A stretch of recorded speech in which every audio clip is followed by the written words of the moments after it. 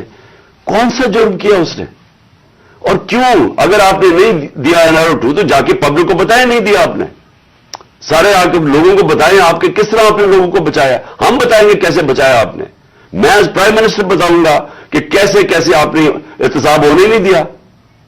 آپ نے وہ جب فیٹف کی لیجسلیشن تھی تو وہ خود کہہ رہے ہمیں، وہ اپوزیشن والے، کہ یہ تو جناب یہ بیٹھ کے انہوں نے آپ کی آشیرواد ملی تھی، اس کے بعد آپ نے وہ NRO کے یہ جو امینڈمنٹ تھی نیب کی جو اب ہو گئی، یہ تو تب ہونے کے چکر میں تھے، تب ہم کھڑے تھے. اور میں تب سے کہتا گیا کہ یہ ملک ترقی نہیں کر سکتا جب تک اس ملک میں رول آف لا نہیں ہے. کوئی دنیا میں ملک آج تک ترقی نہیں کیا جس کے طاقتور ڈاکو ان کو آپ چھوٹ دے دیں اور صرف کمزور لوگوں کو پکڑے. کوئی ملک ترقی نہیں کر سکتا، یہ ملک آگے بھی نہیں بڑھ سکتا. میں آخر میں بات بھی کرتا ہوں کہ انشاءاللہ اللہ نے موقع دیا تو ہم اب کیا پلان بنائیں گے اس ملک کو اس دلدل سے نکالنے کا جو انہوں نے پھنسایا ہوا ہمیں. اب میں جو اگلی بات کرنا چاہتا ہوں وہ یہ کہ ہم نے آپس میں مشاورت کی. میں نے پہلے کوشش کی کہ ہماری جو مارچ ہے، آزادی مارچ، حقیقی آزادی کی مارچ، ہماری کوشش یہ تھی کہ ہم ان کو گورنمنٹ کو بتائیں کہ اس وقت قوم کدھر کھڑی ہے. لاکھوں لوگ سڑکوں کے اوپر نکلے ہمارے ساتھ آزادی مارچ پہ، اور سب ایک ہی چیز چاہ رہے ہیں، الیکشن. آج اوپینین پول ہے کہ 70% پاکستانی، سروے کے مطابق 70% پاکستانی کہہ رہے ہیں الیکشن کرواؤ. ہم نے آزادی مارچ بھی یہی کی. ہم نے گورنمنٹ کو کہ ایک آئین کے اندر رہ کے ہم نے ان کو پریشر ڈالنے کی کوشش کی کہ دیکھیں یہ عوام ادھر کھڑی ہوئی ہے اور آپ صرف کہ جی ہمارے کرپشن کے کیسز معاف ہو جائے یا نواز شریف کو پاک کر دیں اور پھر وہ کوئی نیلسن منڈیلا پاکستان آ جائے اور اس کے لیے ملک ڈوبتا جائے، لیکن آپ کو صرف ایک ہی کرپشن کا پڑا ہوا تھا.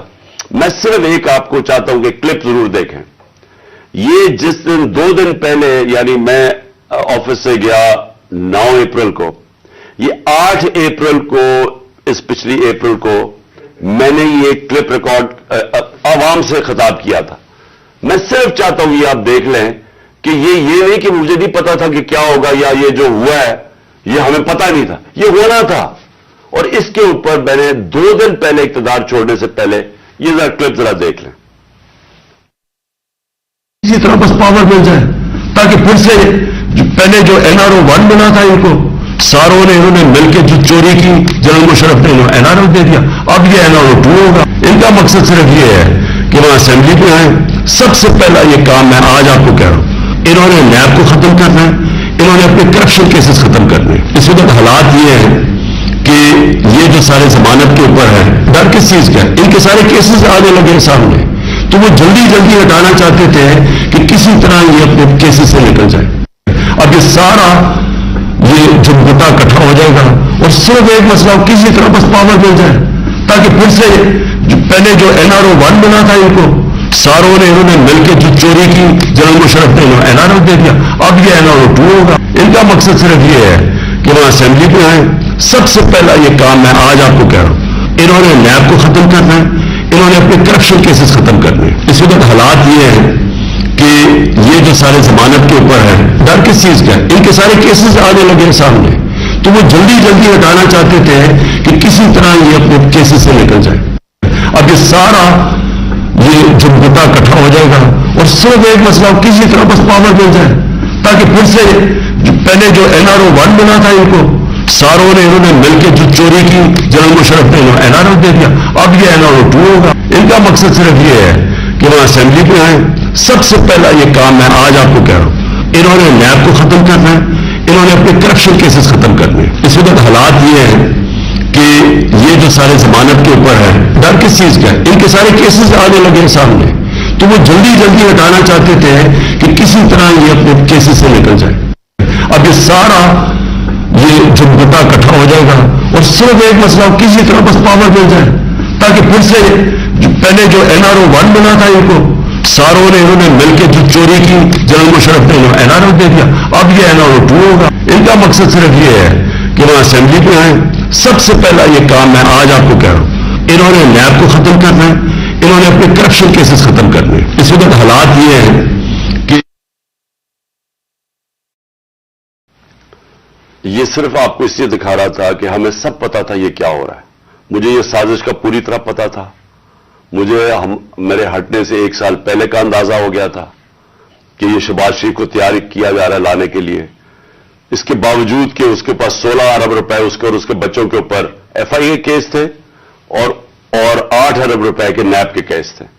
تو مجھے یہ سارا پتا تھا یہ ہو رہا ہے. اور مجھے افسوس کی بات یہ ہے کہ میں جب بھی پوچھتا تھا جنرل باجوہ سے تو ہمیشہ کہتے تھے کہ نہیں, ہم تو کسی صورت ہم ایسا نہیں کر سکتے, ہم تو کنٹینیوٹی چاہتے ہیں. تو اس کا نتیجہ کیا ہوا؟ وہ آ گیا, شہباز شریف آ گیا, اور آپ کے سامنے جو ملک کے اب حالات ہیں آپ سب ساری قوم کے سامنے ہیں. میرا پوائنٹ یہ ہے آج کہ میں ابھی آخری جو ابھی اناؤنسمنٹ جو کرنے لگا ہوں اس سے پہلے میں صرف یہ پوچھنا چاہتا ہوں, کون ہے ذمہ دار اس کا؟ کیا کوئی اس کا جواب دے گا کہ اچھی بلی گورنمنٹ چلتے ہوئے اس کو گرا کے ان چوروں کو اوپر لے آئے ہیں؟ اور میرا اگلا سوال یہ ہے کہ اس کے بعد جو ہمارے اوپر سختیاں کی گئی, جو سوشل میڈیا پہ جو میڈیا جو ہماری حمایت کرتا تھا, کیسز کی میرے اوپر بارش ہو گئی, مجھے دہشت گردی کا کیس کروا دیا.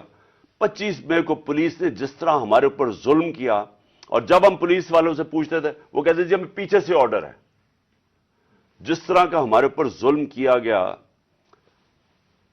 میں سوال یہ پوچھتا ہوں کہ کیا ہم بھیڑ بکریاں ہیں, ہم کیڑے مکوڑے ہیں کہ آپ جب فیصلہ کریں پہلے آپ, اور میں نے آپ کے کانوں سے جنرل باجوہ کے کانوں سے سنا کہ یہ کرپٹ ہے, اب آپ نے فیصلہ کیا کہ یہ ٹھیک ہو گئے ہیں, اور آپ نے فیصلہ کیا کہ جناب یہ آپ ملک کو ٹھیک کریں گے. تو کیا ہم وہ کیڑے مکوڑے ہیں کہ جدھر آپ بھیڑ بکریوں کو دھکیلیں گے ہم ادھر چلے جائیں گے؟ یعنی ہم انسان ہیں یا ہم جانور ہیں کہ جو آپ کا فیصلہ ہو بند کمروں کے اندر ہم اسی کے اوپر چل پڑے؟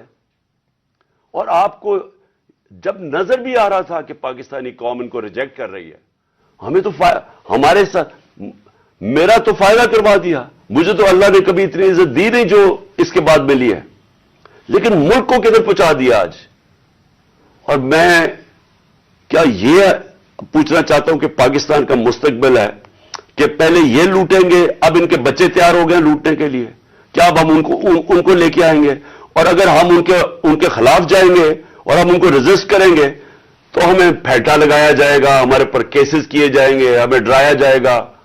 مجھے ابھی بھی کہہ رہے ہیں کہ جی آپ اگر یہ آپ نے گورنمنٹ چھوڑ دی تو آپ کے اوپر بڑا ظلم ہوگا, آپ کی پروٹیکشن چلی جائے گی. جب میں جا رہا تھا, میں آج اپنی قوم کو بتانا چاہتا ہوں کہ جب میں جا رہا تھا مارچ کے اوپر, سب کو میرے ارد گرد بھی لوگوں کو پتا ہے, میں نے سب کو کہا تھا کہ اس میں واردات ہوگی, میرے خلاف میری جان کو خطرہ ہے.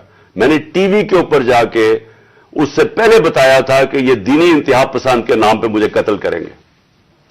ہر روز جب میں مارچ پہ جاتا تھا اور میں بشرا بیگم کو خدا حافظ کہتا تھا, میں تو ان کو سلام کرتا ہوں کہ ان کو پتا ہوتے ہوئے کہ میری جان خطرے میں تھی, اس کے باوجود وہ مجھے کہتی تھی کہ نہیں جاؤ, یہ جہاد ہے, یہ اللہ کے لیے آپ کام کر رہے ہیں. کوئی اپنی زندگی خطرے میں نہیں ڈالتا پیسے کے لیے یا اقتدار کے لیے, کوئی زندگی خطرے میں نہیں ڈالتا. جہاد کے لیے جب آپ اللہ کے لیے کام کر رہے ہیں تب آپ پتا ہوتے ہوئے کہ اب زندگی خطرے میں, اس کے باوجود جاتا تھا میں. اور میں جیسے ٹھیک ہوں گا انشاءاللہ, جیسی میں چلنے کے قابل ہوں گا, میں پھر نکلوں گا باہر, کیونکہ یہ اللہ کا کام ہے. اپنی قوم کو حقیقی طور پہ آزاد کرنا یہ اللہ کا حکم ہے. ہمیں ظلم اور ناانصافی کے ساتھ سامنے کھڑا ہونا یہ اوپر والے کا حکم ہے, اس کو وہ جہاد کہتا ہے. امر بالمعروف پہ چلنا, کہ جب آپ دیکھ رہے ہیں یہ سارے چوروں کا ٹولہ اوپر بیٹھ گیا ہے اور آپ چپ کر کے بیٹھے رہیں بھیڑ بکریوں کی طرح, یہ آپ قرآن کا جو اللہ کا حکم ہے اس کے خلاف جا رہے ہیں. تو میرے لیے تو یہ جہاد ہے, تو میں نے تو یہ رکنا نہیں ہے. اور میں اپنی ساری قوم کو آج کہہ رہا ہوں, میں نوجوانوں آپ کو کہہ رہا ہوں, یہ کبھی نہ سوچے جو یہ 7.5 لاکھ ہمارے لوگ ملک چھوڑ کے گئے ہیں. مجھے افسوس ہے کہ دیکھیں آسان راستہ ہے. میرے لیے کیا آسان زندگی تھی.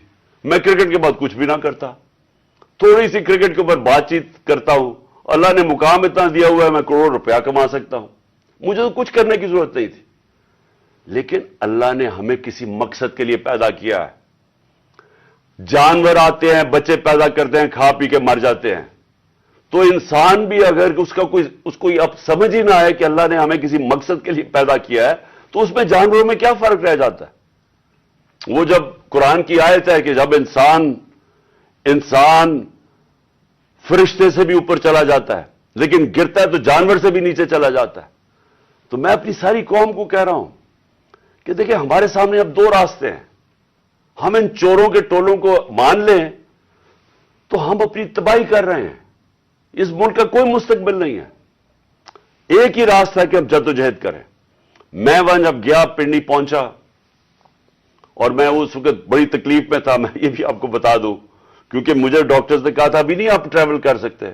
میں گیا اس کے باوجود صرف اپنے لوگوں کو کھڑا کرنے کے لیے کہ دیکھیں یہ پاکستان کے لیے ایک فیصلہ کن وقت ہے, اس کو ضائع نہ ہونے دیں. قوم میں بیداری آ گئی ہے. اور میں وہاں 2 میں چیزیں کر سکتا تھا. ہم وہاں دھرنا بھی دے سکتے تھے, لاکھوں لوگ تھے. ہم وہاں اسلام آباد کے اوپر بھی جا سکتے تھے, اتنے لوگ تھے. ہم اسلام آباد میں خون خرابہ ہونا تھا وہاں, اور کئی دفعہ لوگ چاہتے ہیں کہ خون خرابہ ہو, لاشیں گریں تاکہ وہ جناب ان کی تحریک اور اٹھ جائے. میں یہ نہیں چاہتا تھا. میں نے ساری سٹرگل آئین اور قانون کے بیچ میں ہے. میں کبھی اس سے باہر نہیں نکلا. اور میں نے اس لیے فیصلہ کیا کہ بجائے ہم وہاں جائیں اور توڑ پھوڑ ہو اور تباہی ہو, میں نے فیصلہ یہ کیا کہ ہم جو 2 اسمبلی اب قربان کرتے ہیں اپنی 2 اسمبلیوں کو, ہم قربان کرتے ہیں اپنے ملک کے لیے.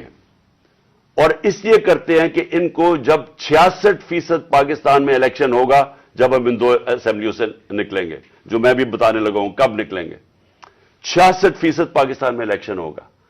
تو عقل تو یہ کہتی ہے کہ آپ جنرل الیکشن کروا دیں. لیکن میں پھر سے کہتا ہوں یہ خوف زدہ ہیں, الیکشن ہارنے سے ڈرے ہوئے ہیں. ان کا کوئی پاکستان کا مقصد نہیں کہ پاکستان اوپر جا رہا ہے یا نیچے جا رہا ہے. ان کا مقصد ایک ہے, کیسے اپنا چوری کا پیسہ بچانا ہے انہوں نے. اور اس لیے یہ الیکشن نہیں کروائیں گے, اور اسی لیے ہم نے فیصلہ کیا کہ ہم الیکشن کروائیں گے. اور میں نے اپنے سارے وکیلوں سے پوچھ لیا, یہ کوشش بھی کریں گے الیکشن کمیشن کے ذریعے کہ یہ کسی طرح ڈیلے ہو جائے. آئین بالکل اجازت نہیں دیتا 90 دن کے آگے. ہم نے فیصلہ کیا ہے, اور میں بڑا شکر گزار ہوں اپنے دونوں چیف منسٹرز کا کہ انہوں نے بالکل میرے ساتھ چلے ہیں, میرا ساتھ دیا ہے. ہم نے فیصلہ یہ کیا ہے کہ ہم اگلے جمعے کو, آج ہے ہفتہ, اگلے جمعے کو ہم دونوں پختونخوا کی اسمبلی ڈیزالو کر دیں گے اور پنجاب کی اسمبلی ڈیزالو کر دیں گے. اور اس کے بعد ہم الیکشن کی تیاری کریں گے. اور اس کے بعد ہماری جو 100 غالباً 23 سیٹیں ہیں اس وقت نیشنل اسمبلی میں، ہم وہاں جا کے نیشنل اسمبلی میں جا کے اسپیکر کے سامنے ہم کھڑے ہو کے کہیں گے کہ ہمارے ریزگنیشن ایکسپٹ کرو. یہ ڈرامے نہ کرو کہ چن کے 8 جو انہوں نے پہلے ہمارے ساتھ کیا تھا، انہوں نے بجائے ہمارے باقی ریزگنیشن ایکسپٹ کرنے کے، انہوں نے 8 سیٹیں چنی. یہ جو بڑا کرپٹ یعنی مورلی کرپٹ الیکشن کمیشن ہے، اس نے نواز شریف کے ساتھ بیٹھ کے 8 سیٹیں چنی جو ہماری سب سے کمزور سیٹیں تھیں، جن میں بڑی کم مارجن سے ہم جیتے تھے، اور جدھر پی ڈی ایم کا ووٹ دگنا تھا ہمارے سے اس الیکشن کے اندر. اب یہ عوام دیکھیں کدھر آج ایک باشعور عوام ہے، بیداری آئی ہوئی ہے ہماری قوم میں، پتہ ہوتے ہوئے کہ میں نے اسمبلی میں نہیں، میں 8 سیٹوں پہ لڑا، پتہ ہوتے ہوئے کہ میں نے اسمبلی میں نہیں جانا، اس کے باوجود میری قوم نے مجھے سارے 8 کی 8 سیٹوں پہ جتایا، 7 سیٹوں پہ جتایا. اور ایک جو کراچی کے اندر سیٹ تھی، ذرا وہاں دیکھ لے، وہ الیکشن کمیشن کو وہ دھاندلی نہیں نظر آئے گی جس طرح انہوں نے پوری اسٹیٹ مشینری استعمال کی اور ووٹ باہر پھینک دیا، جو ہر بار استعمال کرتا ہے. تو ہم نے یہ فیصلہ کر لیا. میں اپنی قوم کو آخر میں صرف یہ کہنا چاہتا ہوں کہ دیکھیں، مایوسی گناہ ہے. آپ مایوس ہو کے گھر بیٹھ جائیں یا آپ باہر ٹکٹ لے کے کسی اور ملک میں چلے جائیں اور کوئی نوکری مل جائے، یہ میری نظر میں یہ ایک انسان اپنی جو ڈیوٹی ہے معاشرے کو اس سے بھاگتا ہے. اصل آپ سب کی ڈیوٹی یہ ہے کہ ہم اب کھڑے ہوں اور ہم ان چوروں کا اور اس کرپٹ نظام کا مقابلہ کریں، اور ہم کریں الیکشن کے ذریعے، اور الیکشن کے ذریعے ان کو سبق سکھائیں آئین اور قانون کے بیچ میں رہتے ہوئے. میں نہیں چاہتا کہ یہ سری لنکا جیسا سچویشن ہو کہ لوگ سڑکوں کے اوپر آ جائیں اور توڑ پھوڑ ہو. میں چاہتا ہوں کہ ہم الیکشن کے ذریعے ان کو شکست دیں، اور ان کو ایسی شکست دیں کہ یہ ہمیشہ کے لیے ان چوروں کا نام و نشان یہاں سے چلا جائے. اور وہ تب ہوگا جب آپ سب اس کو اپنی ذمہ داری لے کے نکلیں گے. اور میں آپ کو آخر میں یہ کہنا چاہتا ہوں کہ مایوسی جو ہے، میں 3.5 سال گورنمنٹ میں رہا، اس کے باوجود کہ بینکرپٹ گورنمنٹ میں لی، اس کے باوجود کہ ہمارے پاس تجربہ ہی نہیں تھا بالکل. ہم پہلی دفعہ گورنمنٹ میں آئے تھے، ایک کے بعد دوسرا کرائسس تھا. صدی میں ایک دفعہ کرونا جیسا کرائسس آتا ہے، وہ اوپر سے آ گیا، 2 سال وہ رہا. اس کے باوجود پاکستان میں کسی گورنمنٹ نے، جس طرح میں نے کہا کہ جو ملٹری ڈکٹیٹرز کو تو امریکن ڈالرز ملے، ہمیں تو کوئی ڈالرز نہیں ملے. سب سے بہترین ہماری اکنامک پرفارمنس تھی. اس سب کے باوجود اب ہم سمجھ گئے ہیں، مجھے 3 اور 4 سال میں پوری سمجھ آ گئی کہ یہ گورنمنٹ چلتی کیسے ہے. میں آخر میں صرف آپ کو یہ کہنا چاہتا ہوں، مایوس نہ ہوں. ملک یہ تب اب اٹھے گا جب بڑے اور مشکل فیصلے ہوں گے. یہ مشکل فیصلے ان کے نہیں کہ قیمتیں بڑھاتے جاؤ اور کہو جی مشکل فیصلہ ہے. مشکل فیصلے کا مطلب ملک کے اداروں کو ری اسٹرکچر کریں، اس ملک کے اندر انصاف قائم کریں، رول آف لا قائم کریں. اگر اللہ بھاری اکثریت دیتا ہے تو تب آپ یہ سب کچھ کر سکتے ہیں. اس ملک میں اصلاحات کر سکتے ہیں، ادارے ٹھیک کر سکتے ہیں. جو گورنمنٹ کیسے چلتی ہے، اتنی بڑی ہم نے گورنمنٹ بنا دی ہے اور وہ ہمیں آگے نکلنے نہیں دیتی. ہر جگہ رکاوٹیں بن گئی ہوئی ہے، اور وہ ہم نے کافی چینج بھی کیا. ایکسپورٹس بڑھانی ہے، ہم نے ریکارڈ ایکسپورٹس بڑھائی. کیسے ہم نے ایکسپورٹس بڑھانی ہے اس کا ہم نے پلان بنایا ہوا ہے. اسمال اور میڈیم انڈسٹری کو کیسے کھڑا کرنا ہے جو اصل روزگار دیتی ہے اور دولت میں اضافہ ہوتا ہے. اپنی ایگریکلچر جو زراعت ہے، ہم نے چائنا سے بات کر چکے تھے کہ نئی ٹیکنالوجی ہم لے کے آئیں. بدقسمتی سے کرونا کی وجہ سے 2 سال چائنا بند ہو گیا. وہ جو نئی ٹیکنالوجی سے ہم نے صرف اپنی، اگر ہم وہ چھوڑے کہ جو چائنا کے اندر وہ پیداوار لیتے ہیں 1 ایکڑ سے، ہم اگر اپنی دگنی کر لیں تو اب یہ سمجھے کہ پاکستان کے اندر ایک انقلاب آ جائے گا. میں آخر میں یہ کہنا چاہتا ہوں کہ کوئی مایوس ہونے کی کوئی ضرورت نہیں ہے.